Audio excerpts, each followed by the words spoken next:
മീനക്കൂറിൽ വരുന്ന മകരര, തിരുവാതിര, പുണർന്ന, മുക്കാൽ ഇവർക്ക് ഈ മാസം മുഴുവൻ വ്യാഴം 2-ലാണ് സഞ്ചരിക്കുന്നത്. അപ്പം ധനാഗമം അങ്ങനെ പറയാം. എന്തുകൊണ്ടും ഈ കാലയളവ് നമുക്ക് വളരെ നല്ലതാണ് കാണുന്നത്, മോശവശമല്ല. പിന്നെ തുലാമാസം 10-ാം തീയതിക്ക് ശേഷം കുജമാറ്റം സുക്ഷേത്രനാവയാണ്.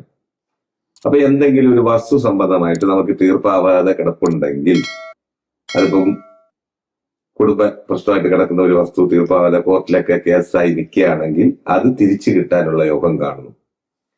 അതിൽ കേസ് വിജയമാണ് ഉദ്ദേശിക്കുന്നത്. അതിപ്പോ ഏത് കേസാണെങ്കിലും നമുക്ക് വിജയിക്കാനുള്ള യോഗം കാണുന്നു. വണ്ടി വാഹന യോഗം, അതിൽ വരുന്ന എന്തെങ്കിലും പ്രശ്നം ഉണ്ടെങ്കിൽ അത് മാറിക്കിട്ടും.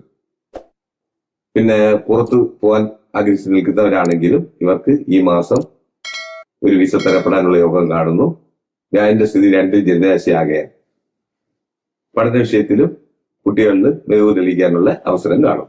സമ്പൂർണ്ണ ജാതകം, പ്രശ്നപരിഹാരങ്ങളോട് കൂടിയ 86 പേജുകളുള്ള സമ്പൂർണ്ണ ജാതകം നിങ്ങളുടെ കൈകളിൽ ലഭിക്കുന്നതിന് താഴെ കാണുന്ന നമ്പറിൽ ബന്ധപ്പെടുക.